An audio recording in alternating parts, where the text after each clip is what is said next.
Bruno Cignacco, thanks for coming on the show. Thank you very much for your invite, Luke. I feel very honored to be here. Thank you. Thank you. So I wanted to talk about your latest book, which I can see in the background there, The Art of Compassionate Business. So I'd love for you to just start with, I guess, why you wrote the book and the core message behind it. Very interesting story. Yes. For a long time, for more than 30 years, I have been acting as a consultant and advising companies on traditional business topics like strategy, tactics, how to develop a meaningful negotiation with suppliers, with buyers. And also I wrote a book a while ago, more than 20 years ago, on international marketing, a traditional book of strategy, international marketing strategy.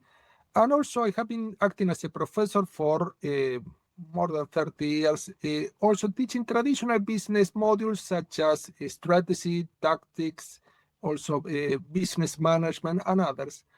And a few years ago, I would say around 7 years ago, I saw an article in the Harvard Business Review published there that was the human moment or the human moment at work.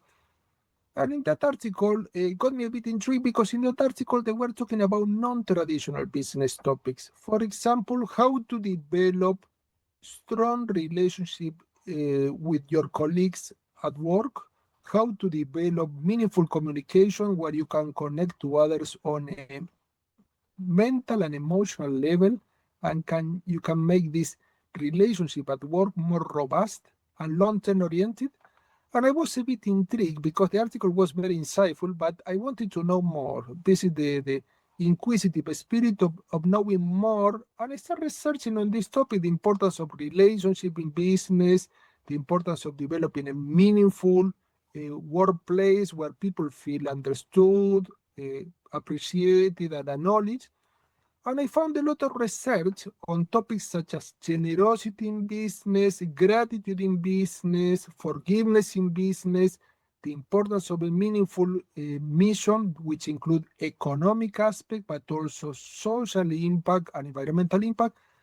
And I started devising the idea of developing and writing a book that took a bit of time, nearly 3 years, the first edition, on how you can develop a business model where you can be profitable. This means that you can achieve this economic objective, profitability, productivity, higher market share, customer loyalty, but also at the same time developing a strong, long-lasting relationship with stakeholders based on win-win agreements where the company wins and customer win. The company wins, employee wins too, and also developing a mission, for example, as a company that bring about not only tangible economic result, but also bring about a positive change in the world. I found a lot of examples of companies that met this requirement, and I found a lot of research studies, science-based research studies that corroborated the fact that companies that are more human-oriented, this means that they care for people, human beings, such as customers, employees, suppliers, community members, and at the same time also try to achieve this economic objective, tend to be more successful, tend to have a much more psychologically safe work environments, workplaces, but also tend to have much better reputation and better long-term sales and also reduction of costs. And this company also tend to attract more talented employees and high-quality investors. And this was condensated, all these ideas were condensed in the first edition of my book, published by Routledge, The Art of Compassionate Business, published before the pandemic. And then we know what happened during the pandemic, all this shock that all of us suffered to different extents. And the publisher asked me after the pandemic, was in my mind to develop a second edition of this book that include more cases, more example, more science-based studies, but also including other topics that I didn't include in the first edition, such as the importance of trust in business, the importance of compassionate leadership, among others. And I felt very compelled with this offer.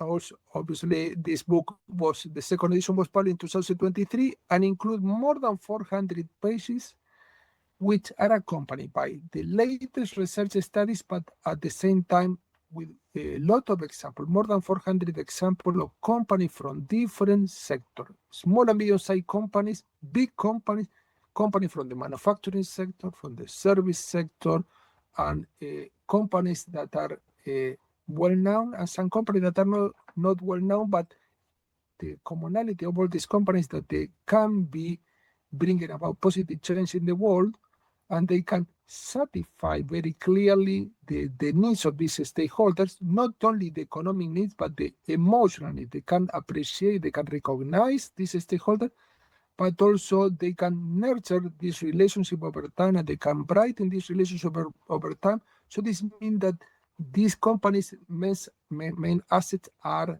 the relationships, the network of relationships that the company has, and these relationships are the ones that help the company achieve these economic objectives, such as profitability, productivity, market share, sales.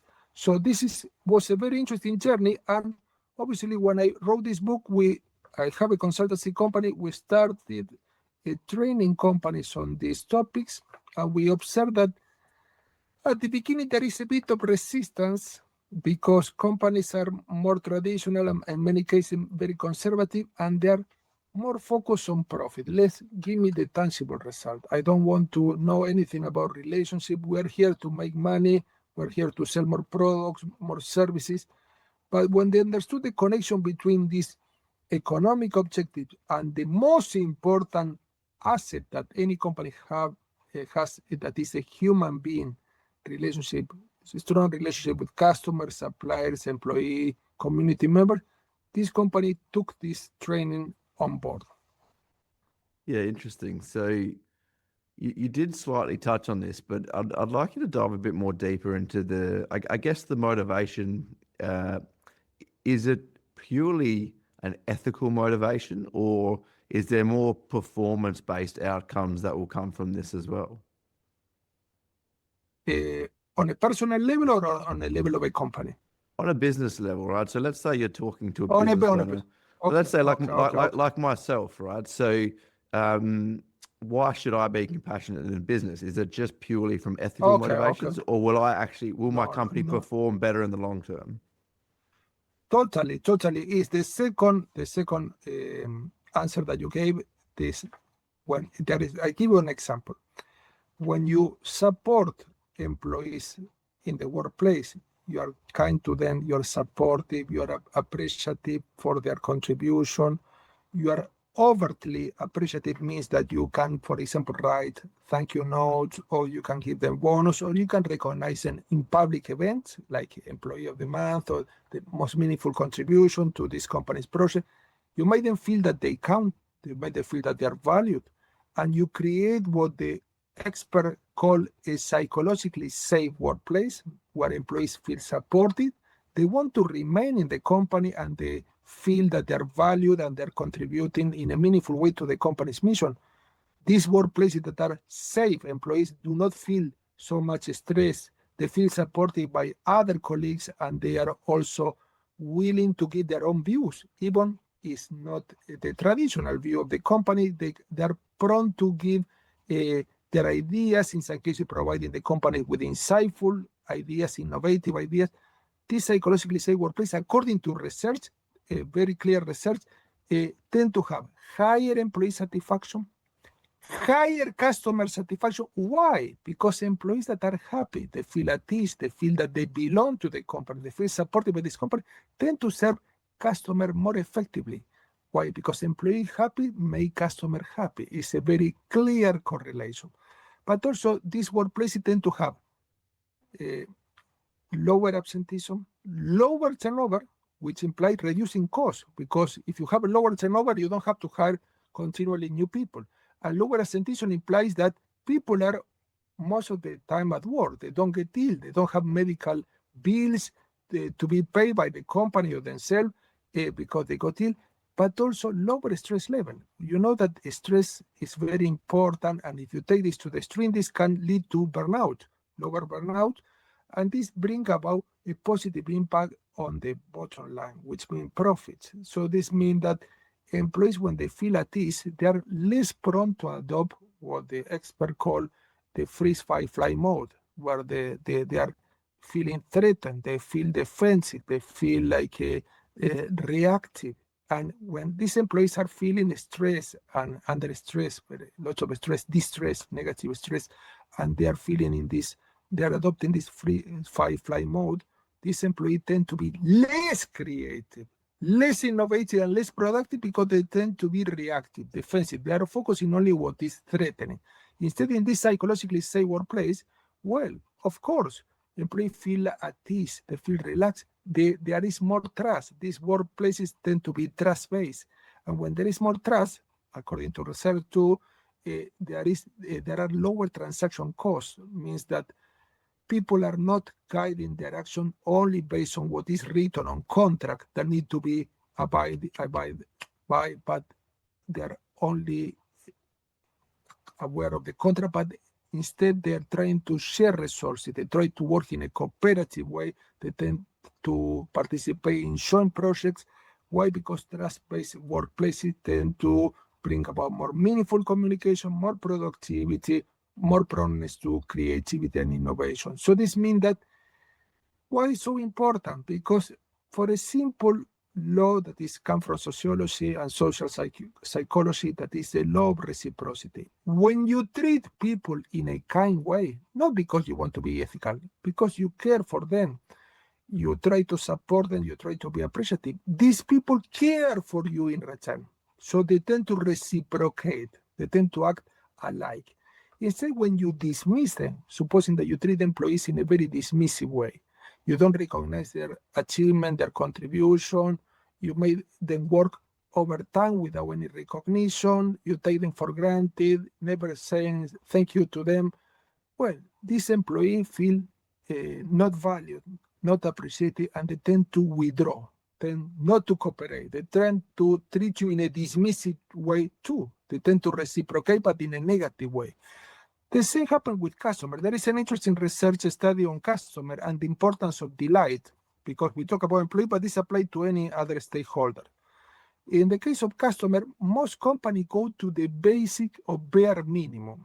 I'm a marketer by nature, and I observe horrible mistakes of companies, especially here in the UK, but I saw in other countries, that companies that don't meet the bare minimum, the basic need of customer. I give you an example. I'm half Italian. And in the past, I'm not drinking caffeine nowadays, but in the past, I used to drink a lot of caffeine, but wasn't very good. And I like cappuccino, and now I'm drinking now decaffeinated cappuccino, but in the past, I was drinking the traditional cappuccino, and I went to one of these stores, the coffee shop chains that we all know, that are all over the world. And I went there and I asked for a cappuccino, and the waiter told me, we will go to the table, don't worry, we will bring the cappuccino. They brought the cappuccino 15, 20 minutes later. And when I was drinking, the cappuccino was cold. I didn't complain. I left the company. I went to the competitor, another big chain, and I went there and I asked them the similar price. Generally here in London, they're a bit overpriced, these cappuccinos, but and they brought the cappuccino 1 minute later. I drank the cappuccino, was very hot, very savory, but I noticed that the waiter forgot a tray with biscuits on the table. I said, sorry, this is a mistake. I didn't order this. No, this is not a mistake. This is for you to enjoy the cappuccino. This is a gift from our company. Now look at the difference. The first one couldn't even meet. This is the common case. The first one, that is the common case in most companies in the market, couldn't meet the bare minimum. This means bringing a cappuccino quick and hot. And the second company delighted me. Delight in marketing means exceeding customer needs. Not only satisfying, exceeding, surprising them in a positive way. Research has observed that when companies delight customers, this means that they're not thinking about themselves, their sales, their cost, their profit. They're thinking about customers. How can we add value to this customer? How can we make their life easier, more simple? In this case, the biscuit were very nice because they were a very nice marriage with the cappuccino. When company delight customer, they tend to have a more proneness of this customer coming back to this company and becoming loyal and leave more positive reviews. So this means that loyalty and commitment from customer can be triggered by this experience of delight. So what we observe in the marketplace is the opposite. Most of the companies are related to the first example, cannot even meet the basic needs of customer, and they cannot build a relationship with customers. So they are treating customer in a dismissive way. And what do you expect, the customer to cooperate? No, of course. The first company that I went, I left negative reviews and I never went back to this company. The second company that brought me the biscuits, cappuccino on time, well, I keep on going to this company up to now for many years. So this is important. So this has a very tangible effect on profit, on sales, on the company's image. It's not only that you're behaving well and you're good with people, what would be nice reason, but it's not only this.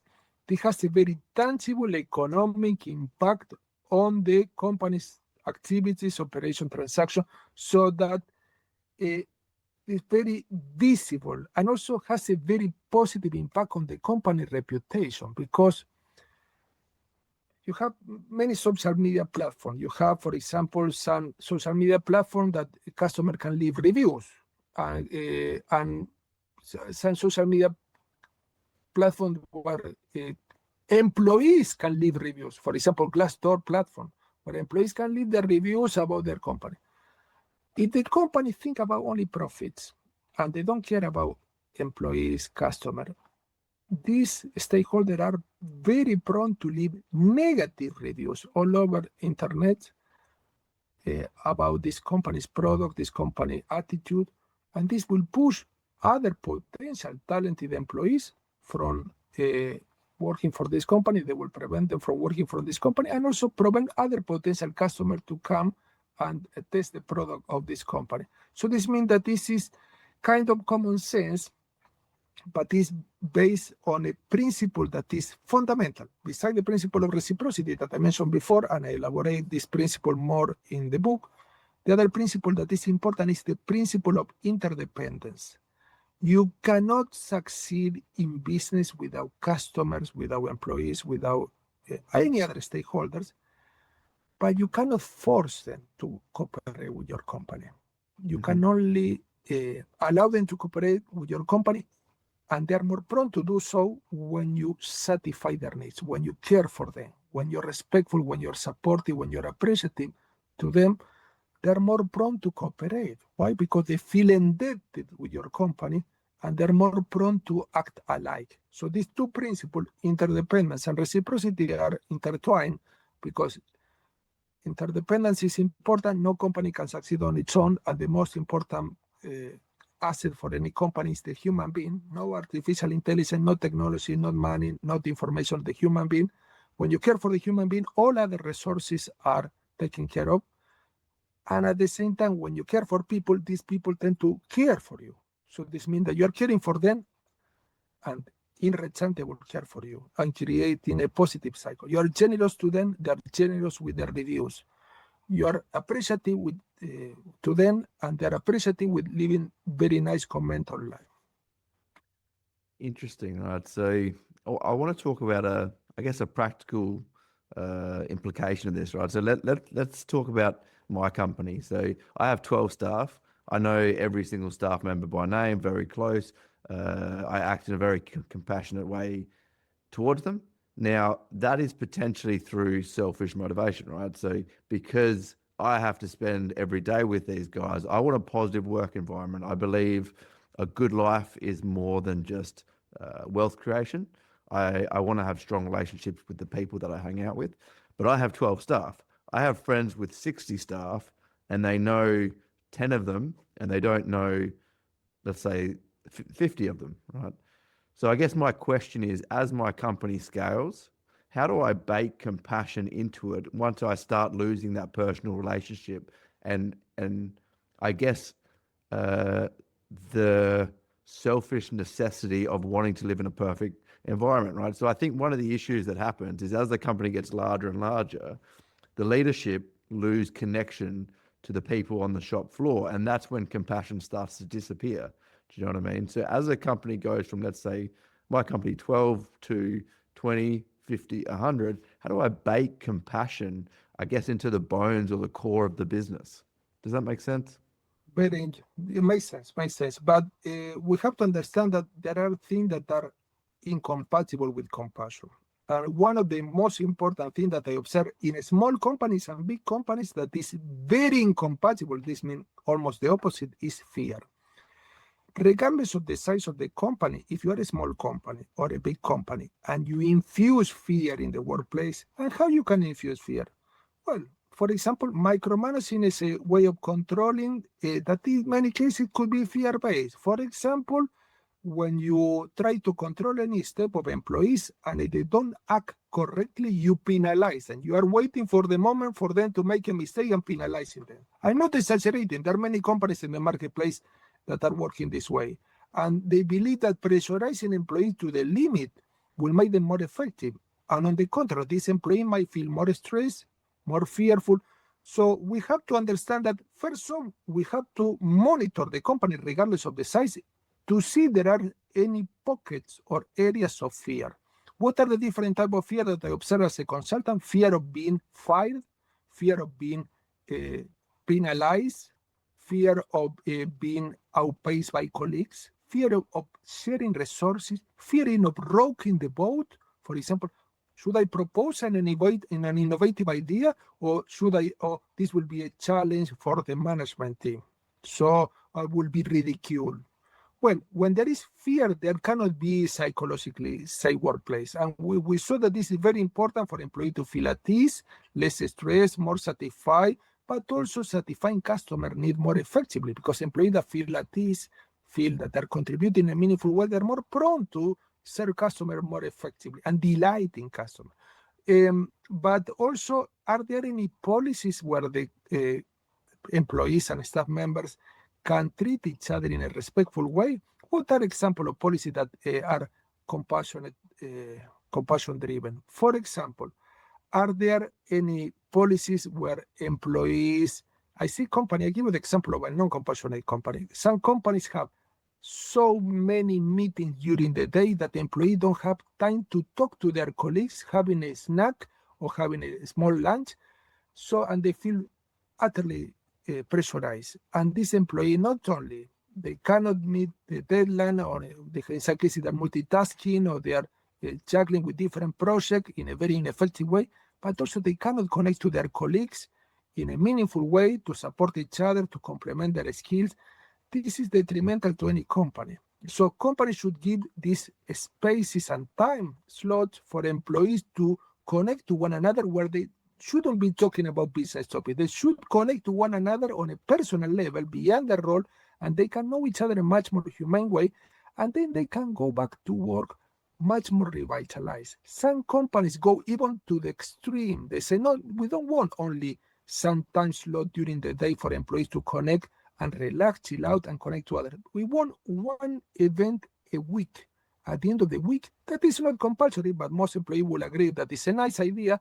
After work, let's say Friday afternoon, after work, employee can meet outside the workplace from all areas and all different hierarchies within the company, the CEO, the customer office officer, customer service officer. They can meet each other, they can have dinner, they can share their personal experiences regarding their lives. They can share their hobby, they can share their fear, their project, their dreams, aspirations. Research has shown that these social events are revitalizing. When employees feel a lot of pressure because of multiple projects and meaningful deadlines, when they have these events regularly, not only near Christmas. Some companies do this only once on a regular basis, and these employees know each other beyond the role, because the person is bigger than the role, and they can connect to one another on a mental and emotional level, like the article in the Harvard Business Review, and they can go back to work much more revitalized.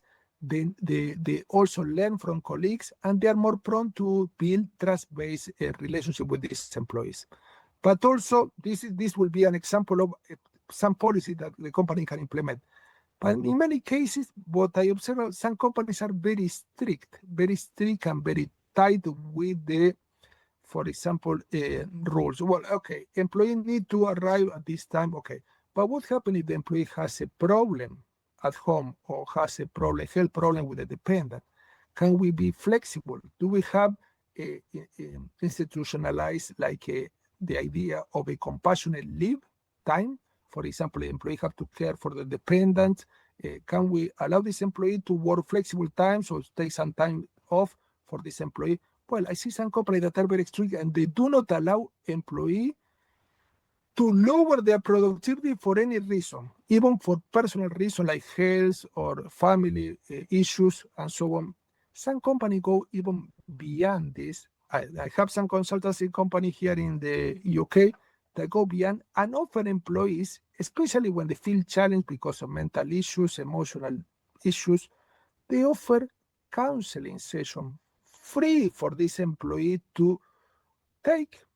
In some cases are off-site, and this employee can pay by the company, where the employee can make some catharsis and comment about their personal problems and be understood, supported by a professional that is paid by the company. These are few examples where the company can take into account the human side of employees and not only treating employees like a machinery. Because what I see that the model that most companies have is the employee need to be productive at all time. We're paying for them to produce, to be productive, and this is like a robot. They cannot ever stop. And if there is a piece that is broken, we have to replace this piece. Being in some cases getting rid of this employee and hiring a new one. This doesn't work this way because we're all human beings. In some cases, we are affected by issues that are outside our control, outside work, and companies that are compassionate take into account this aspect. Not only the economic need, paying a good salary, but also the social needs, the emotional needs, mental needs. This means that they treat employees as a real human being, a flesh and bone human being, and not as a piece of machinery within the company. Interesting. Yeah, so look, I'm a big fan of the saying, what gets measured gets managed, or what gets measured gets done, right? So we run company KPIs, we run a weekly scorecard. We've got efficiency numbers for staff. Can we do a similar thing? Is compassion in business measurable, or is it more of an art, right? So like, how do I know when I'm hitting compassionate scores? Okay. I guess is my question. Okay. And other than basically, I mean, we currently do a staff NPS. Do you know what an NPS is? Net Promoter Score. So we currently do a staff NPS, which is a Net Promoter Score. It's basically a score out of 10. How much would you recommend working in this company? And I get that on a quarterly basis from staff. But is there anything else I can be doing? Is there any other way to manage whether I'm succeeding in the compassionate standpoint? Yes. Well, I want to mention a very interesting quote from a famous thought leader that observed, not everything that can be counted counts, and not everything that can be counted. And it's a very interesting thing because not all things that can be measured are relevant, and not all things that are relevant can be measured, in simple words. So this means that it's in very practice, difficult. Sorry.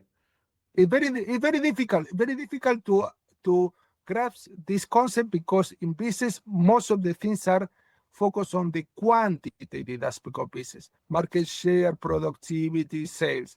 But these are what we call a quantitative aspect of business. But then we have what we call the qualitative aspect of business. They cannot be measured precisely. They cannot be measured with figure. You cannot compare interannually, like you compare market share or sales or productivity.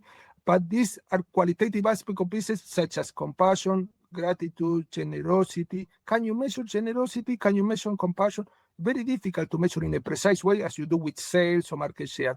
But these non-quantitative aspect, this qualitative aspect are fundamental to build this strong relationship with the stakeholder that will help you achieve the quantitative aspect. This means that when you focus primarily, I would say, predominantly on qualitative aspect of business. This means that you take a leap of faith and say, you know what, I cannot measure generosity, but I know that generosity begets generosity, gratitude begets gratitude, more gratitude, and kindness begets more kindness based on research studies. When I focus on qualitative aspect of business that cannot be measured precisely, you build a strong relationship with these stakeholders, and in return, these stakeholders are more prone to contribute spontaneously without you forcing them to this quantitative aspect of business. We saw when you treat customer in a kind way, can you measure kindness when you treat customer in a kind way? Very difficult. No, you cannot measure, but when you treat them in a kind way, they're more prone to leave positive reviews, which will bring about more potential customers. Instead, when you treat them in a very low quality way, shoddy way, this customer will leave negative reviews, and this will push other potential customers away. So this means that there is a very serious tendency in business of focusing only on quantitative aspect of business, because obviously we are pressurized by the economic result, economic outcomes. But we have to understand that the economic outcomes are only part of the equation, because we focus only on the economic outcomes.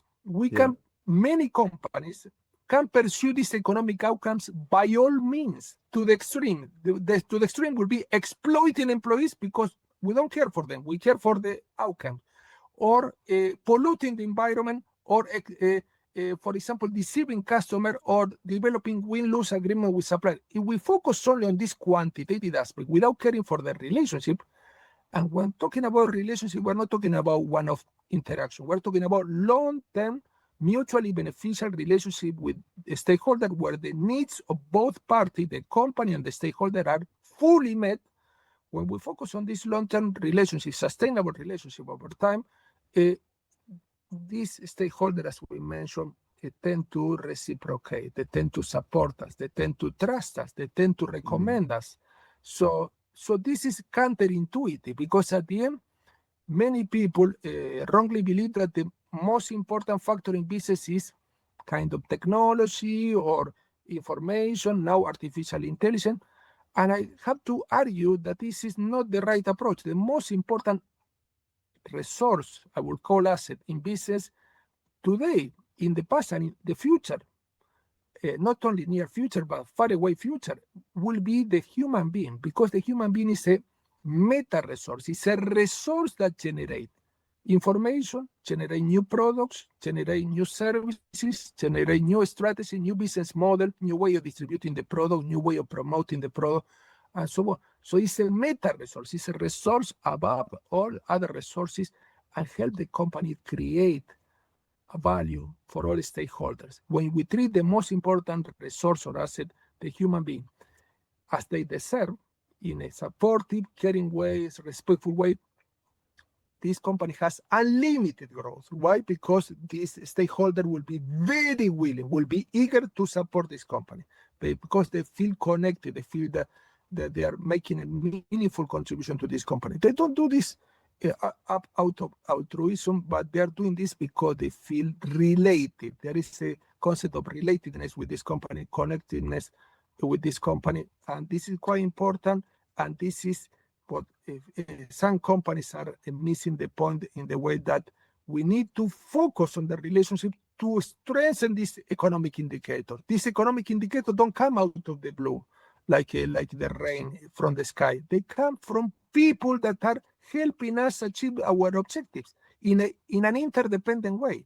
They're helping us achieve our objective, and we are helping them achieve their objectives. We are helping customers achieve their objective, employees meet their objectives, community members, and so on. So a relationship in life and in business is a concept that I knew from my teenage years, can only succeed with the needs of both parties are fully met. When one of the parties feel that they have been deceived, that they have been dismissed, they have been left aside, that they have been taken advantage. These relationships in business as in life tend to break up. Why? Because people don't want to feel cheated on. The people don't want to feel deceived or manipulated. So it's important to nurture this relationship on a regular basis. And you don't do this one-off, but you do like a water in a plant on a regular basis, caring for employees, caring for the community, not only to look good on the income statement or in the balance sheet or a CSR report, but because these are the most important assets of the company, the human beings, will help you grow if you support them on a regular basis. They help you grow and they will support you in return. Okay, so I'll just give it like, so from a practical standpoint, my company is quite small comparatively. Apologies, but it can feel like sometimes, let's say a good analogy I like to use is it feels like you're standing in a hurricane or a tornado, right? So as the company gets bigger, there's so much going on that it's extremely difficult to manage, and you feel like you're losing control. And I would argue that a lot of these KPIs or points of measurement, they're not purely about economic growth over everything else. I guess it's a method of getting some clarity while standing in a storm, right? So okay, so from my perspective, I love everything you're saying. I agree with all your arguments about compassion in business. I want to implement it, but how do I put it into the company, right? So if I can't do it through KPIs, if I don't have hard numbers, the only other way I can think about implementing it on a company level, I guess, would be in the company's core values, vision, purpose, and I guess what I communicate as a CEO throughout the company. So it sounds like from a practical standpoint, it's all about communication, that this is the way we do business, both communication to my employees and communication to all my stakeholders, I guess. It just needs to be a focus on the comms department. I mean, does that kind of resonate with you? Resonate, but I want to give a more specific example. Communication is very broad, and I agree that this about communication, respectful communication, supporting communication, but let's put on a practical level. For example, let's talk about feedback. That is very important. Employee appraisal in the workplace, that is important, is related to these indicators. What I observed with employee appraisal that I just did all my appraisals this week, so that'll be good. Let's do it. Oh, will be good to know. Okay, well, so what I observed that in practice, most of the companies conduct this employee appraisal in a very fear-driven way. This means that they focus on what didn't work well, and they highlight this in a negative way. For example, the employees, this employee are talking to the employee, you haven't met the last goals for the semester. So, and you're focusing on the mistake. You word all the feedback in a negative way. You focus on the mistake. Instead, companies that are compassionate, they take the same idea, but they word in a positive way. It's not only changing the word, but how you word in a positive way. So instead of focusing on what didn't go well, you focus on what can be improved. You unfold a field of possibility. You say, you know what? First off, you highlight the positive aspect of this employee. You say, you know what? You have been very supportive. You have been working overtime. We appreciate your commitment. You start with a high note, but then you start highlighting things that can be improved. You don't word them as mistake. You word them as things that can be improved, because you give the chance for this employee to improve, to develop their skills. And you say, you know what? For the next semester, we want the objectives to be met in this way and this way and this way.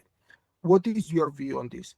You share, you make it participative. What is your view on this? You don't only try to command controlling. Too much control in a company is counterproductive. So you say, what is your view? We have some ideas to share with you. This objective need to be met in this way for the future semester.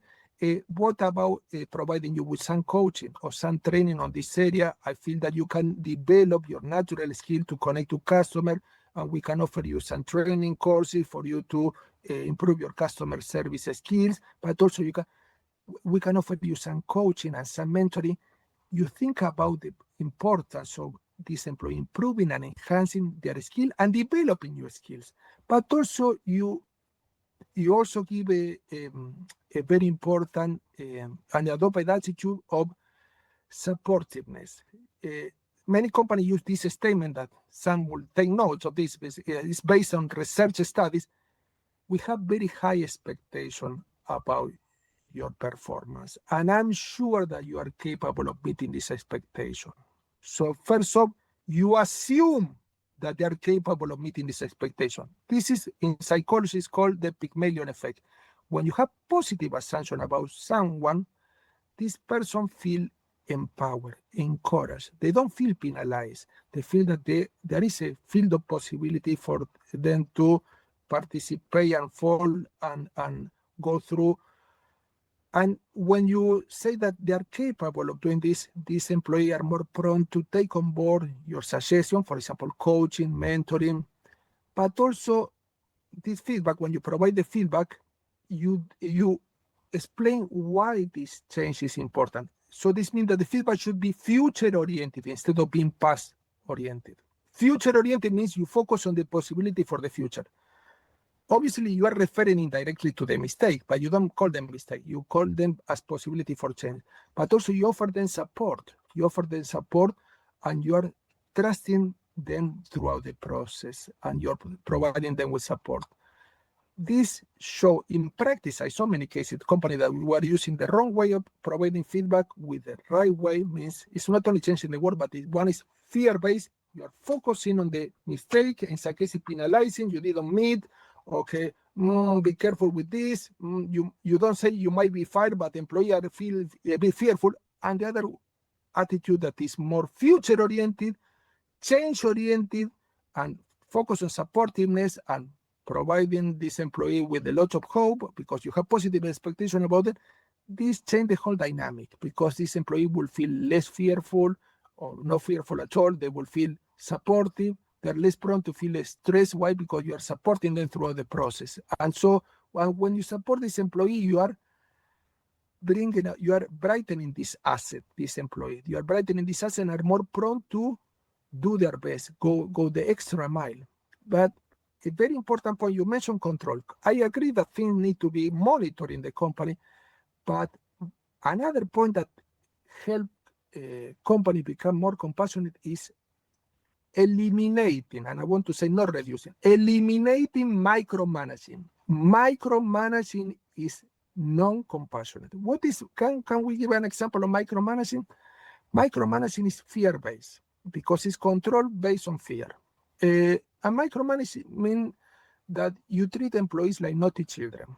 You treat employees like naughty children. You don't delegate. You don't trust that they will do things correctly because you want to be in every, if you are the CEO or you are the general manager, you want to check that everything is okay and you don't trust anything and you're hanging with and juggling with different projects because you want to check that everything is, and they have to ask you for authorization even to buy a pencil to write a note.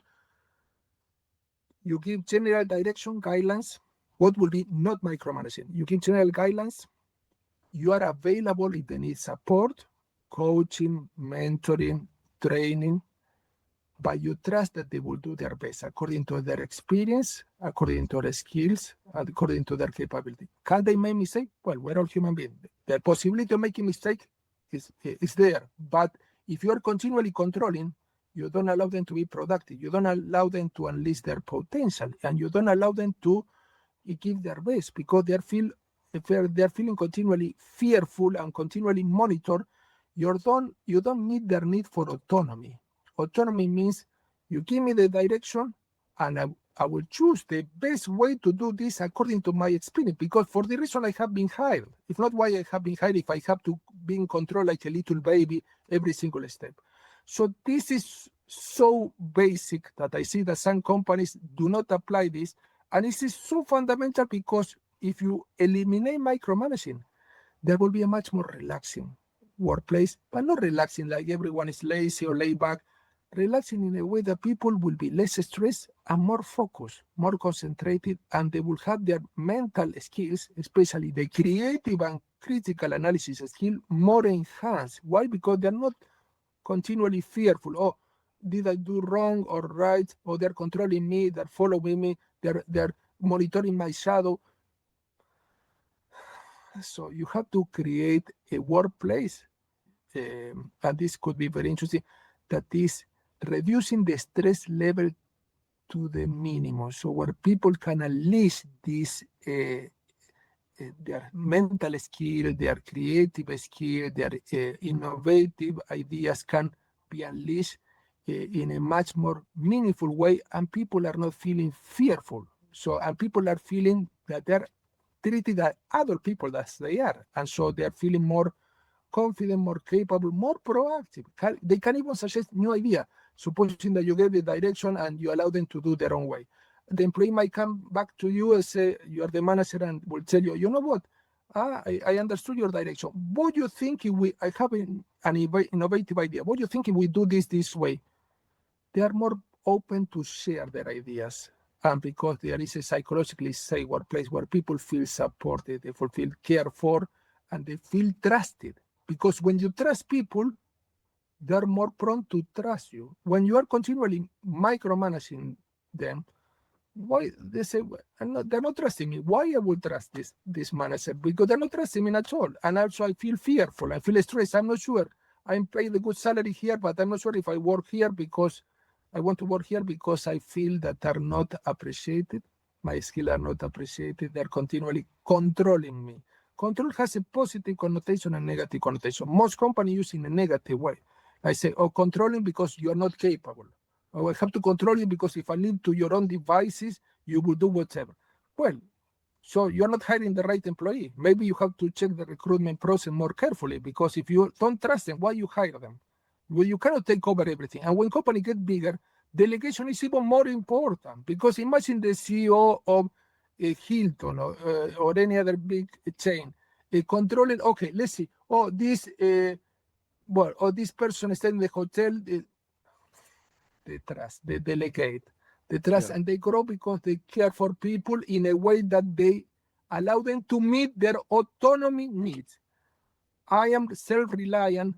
I have been given the direction, and I know how to do things the best way, how to do them, what tool to use, according to my experience and expertise. These are Yeah. practical ways to be compassionate. Yeah, that resonates, right? So one of my favorite sayings is a lack of confidence killed more dreams than a lack of competence ever did, right? And what that's getting at is the thing that's holding most people back is confidence. It's not competence, right? And I think if we lead with fear or we micromanage, we're taking away confidence, and that's going to hold back performance, if you know what I mean. Yeah, yeah, So completely agree.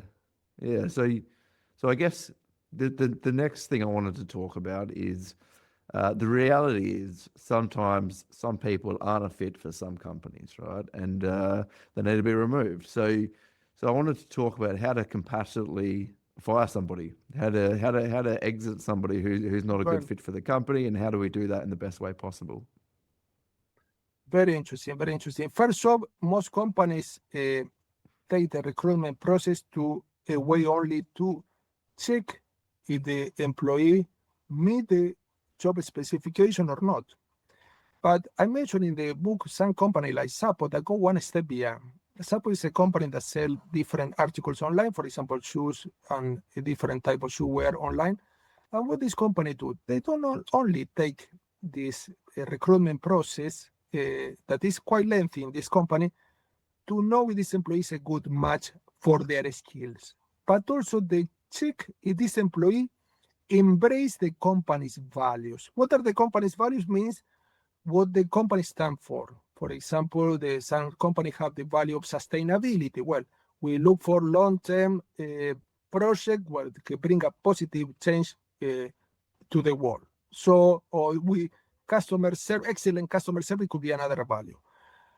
Why is so important? Because in the case of Sapo, this company that I mentioned in the book, if the employee feel that they cannot embrace their value, the company is paying this employee to leave the company. They pay a good amount of money to not to remain in the company. They want the employee to feel honest and honestly say, you know what, we give a good amount of money over these first few months, and if you don't want to stay in this company, you feel that it's not the suitable environment for you, you can leave. We will pay you for this. Most employees remain, even they have a very interesting offer. Most employees remain. Why? Because they feel connected to the values, they feel supported by the company. In the case of customer service officer, this company train how this customer service officer can connect to customer in a much more human way, without checking if the customer talk to this customer service officer for 5 minutes and then tick off this customer and next to the next customer. No,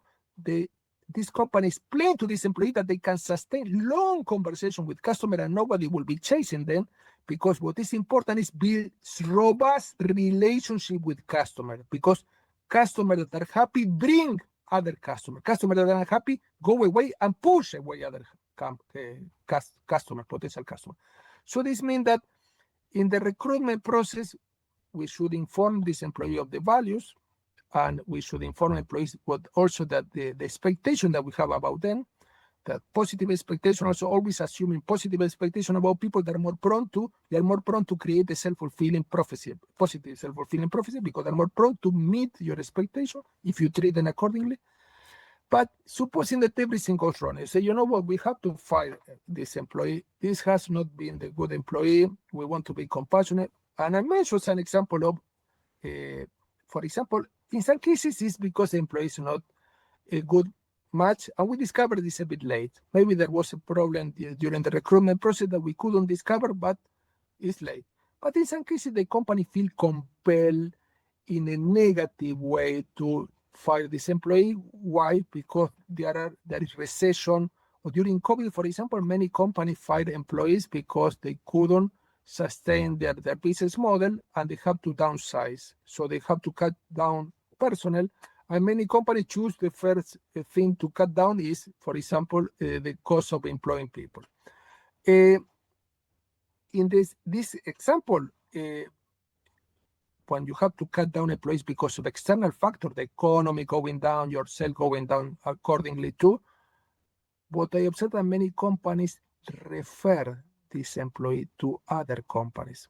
There was a case here in London, the UK higher education institution, they have to shut down.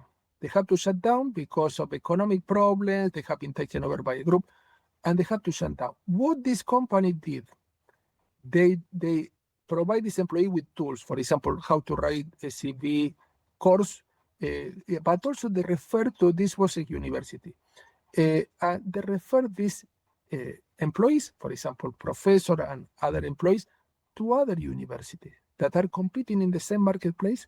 Why? Because they didn't want to leave these employees stranded. They had to cut down, they have to shut down in this case, and they were referring to other organizations. This means that they help employees to be supported by other company. They were referring not only like a recommendation in the CV. No, they were calling the competitors to refer and also arranging meetings, job interview.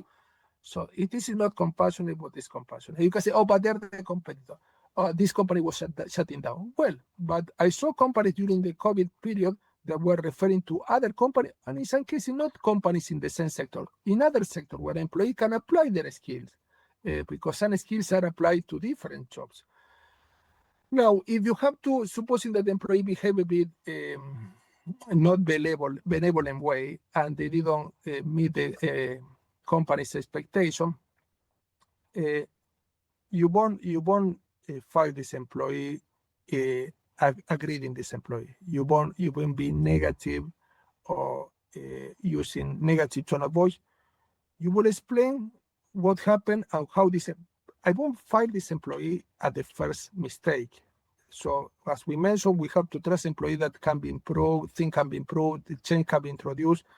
If you're firing at the first mistake, this is not a compassionate firing, because you're not giving the possibility for this employee to unfold their capabilities, to improve their skill and so on. But supposing that you try everything, all the tools possible, and the employee couldn't improve and so on. Well, you explain first off, during the firing process, you will do in person. You won't send a text, or you won't have a video conference Zoom with no interaction where people cannot leave their comments.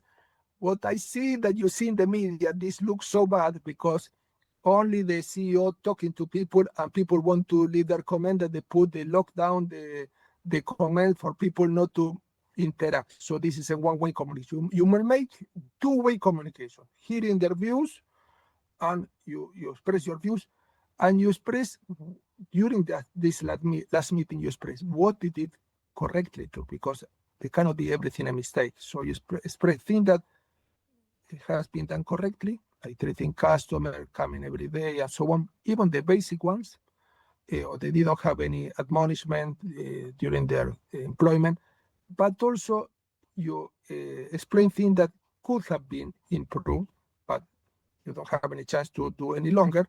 And you give recommendation also on how they can, if they get a new job, how they can improve for future employment. So this means that you give recommendations. So you recommendation that are suitable for this employee. You say, you know what, for future employment, it will be very interesting if you could do this, or keep your manager updated with a weekly report like this.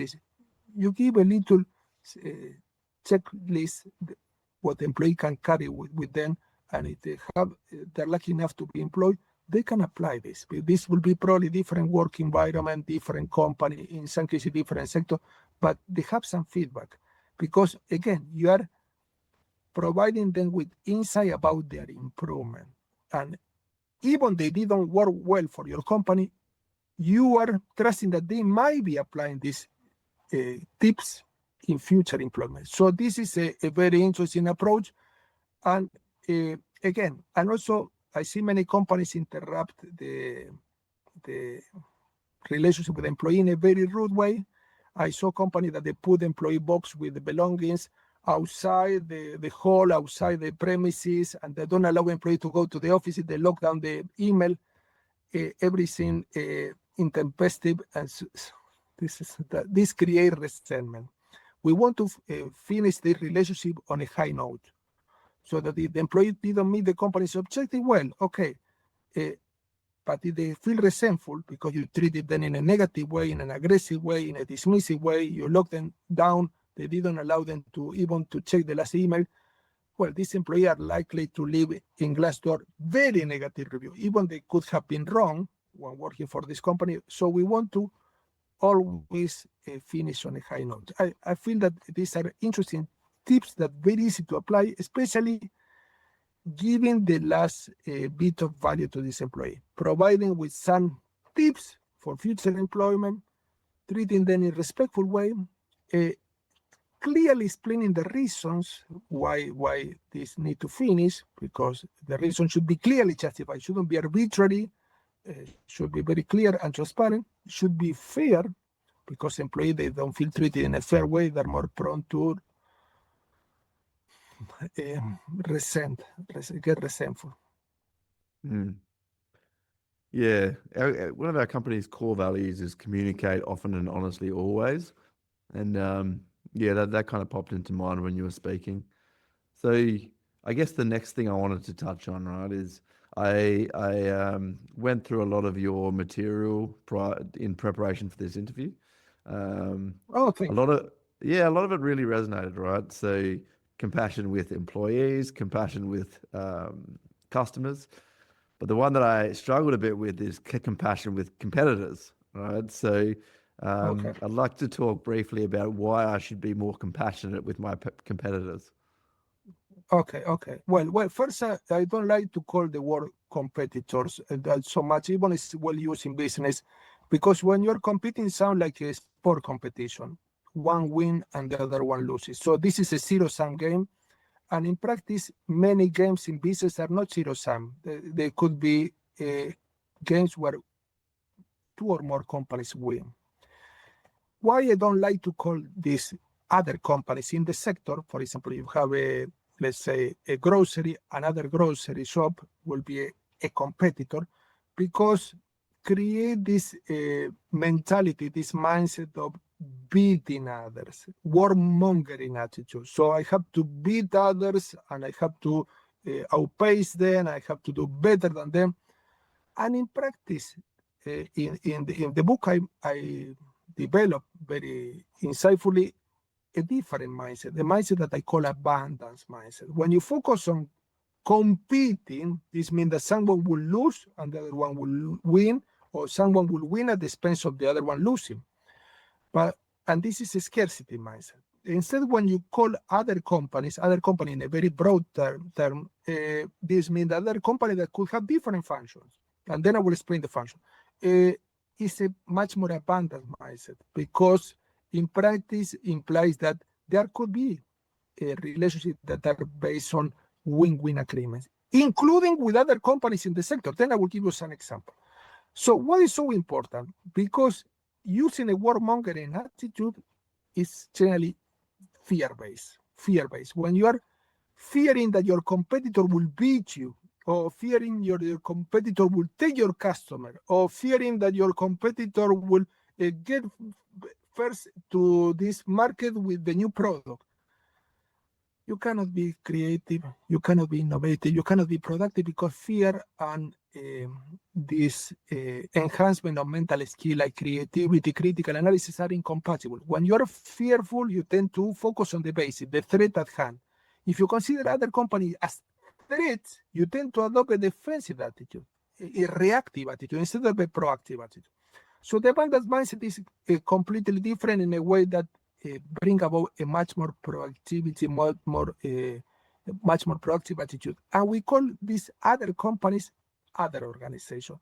But what are the functions of other organizations? They're not competitive. What are their functions? Well, I highlighted in my research two main functions of this organization that are very important. These companies can be considered potential allies or potential partners.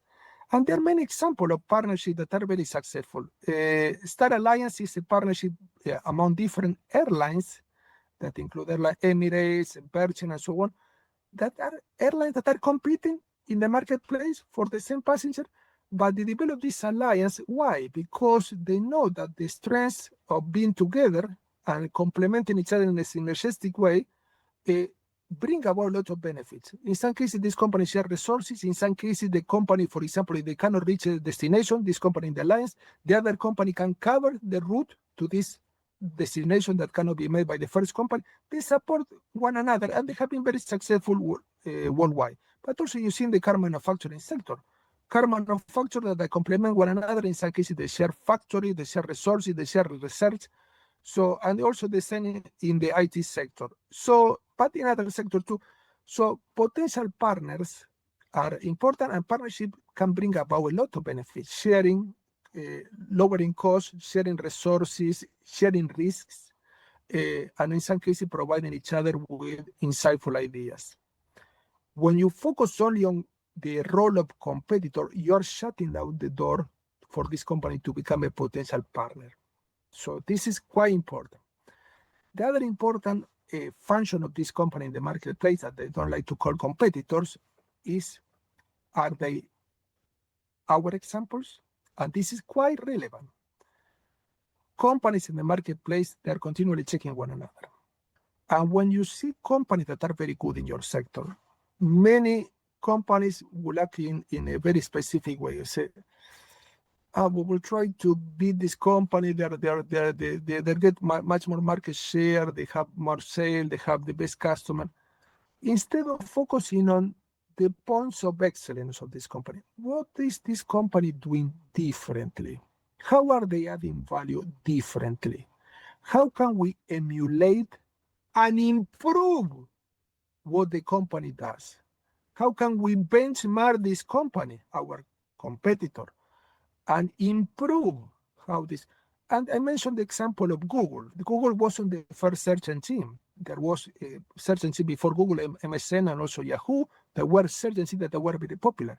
But the founder of Google checked this search engine at that moment, many years ago, and they said, oh, look at this. They're nice search engines, but they're doing very well. But I think that they're a bit cluttered, and Yahoo especially. So how can we take into account what they are doing well but also improve. So this means that you take the strong points that they're doing well as a reference to emulate, and you improve. You give your own touch, you put things from your own angle, you show your uniqueness. You show your uniqueness. You take this as a point of reference and you benchmark, and then you add your uniqueness.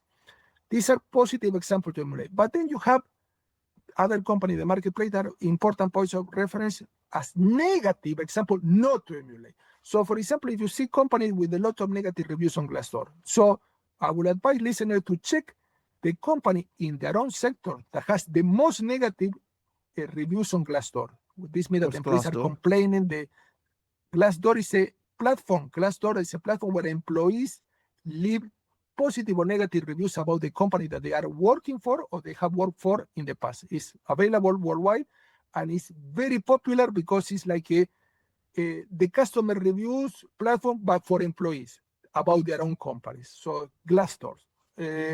Well, if you check how these employees in the worst company in your sector are talking about their company, what you do? You check or say, oh, employees are complaining about this. They don't have time to have lunch, or they are exploited, they're paying pennies.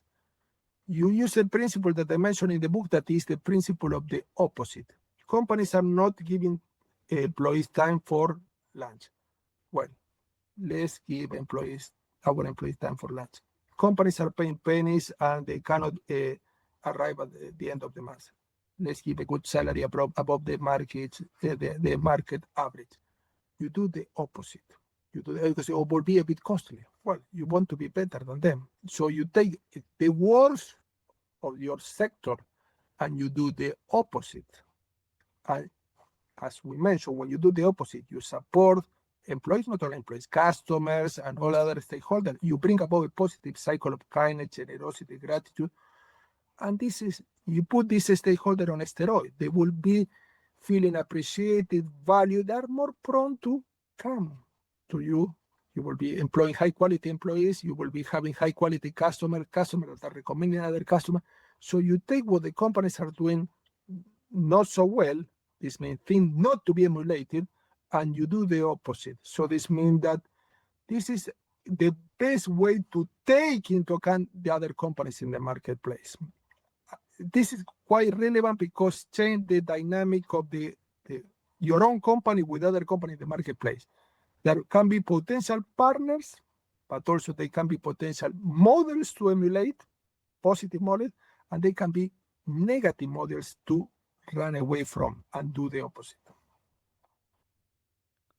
So is fear the opposite of compassion? Well, according to some spiritual school of thought, fear is the opposite of love. So it's not love and hate, as many will think, but it's fear and love. Fear is a contractive energy, contractive emotion. It's very important for our survival. And love is an expansive emotion.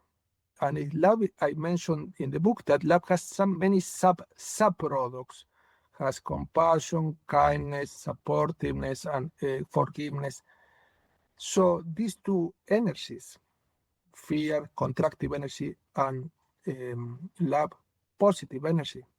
Here we're talking about humanistic aspect of love. You connect to others, you trust them, you support them, you think for their well-being and so on, are incompatible. Research has observed, a very interesting study observed that when you have positive emotions, you undo negative emotion.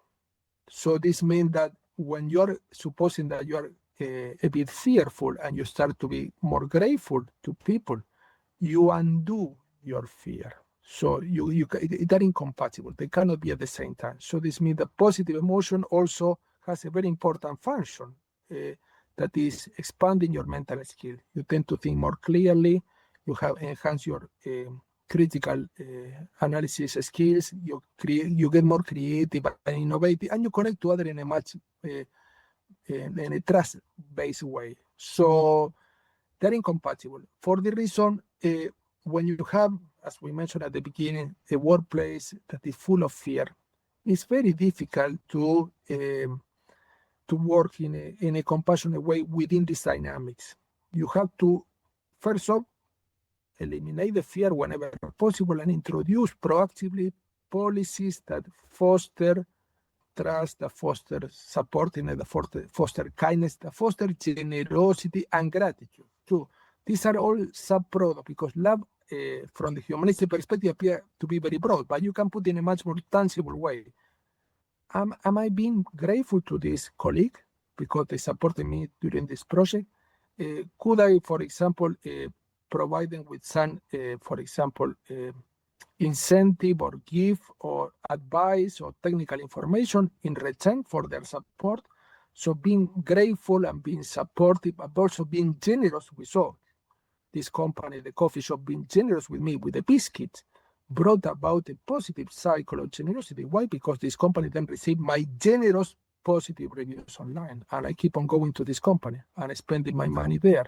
So this means that to answer your question, yes, this contractive energy and positive energy are incompatible. But when we are aware of this, we don't get driven by the contractive energy, and we are more focused purposefully on the positive energy. This means that we try to foster the best, because we will feel better ourselves too. Not only you will make them others feel better and strengthen the relationship with them, but also you will feel better. You will be, when you're feeling grateful, you're expanding your mental skills, your critical analysis skills, and you're connecting to others in a meaningful way, and you're allowing them also to expand their skills, creative, innovative, and critical analysis skills.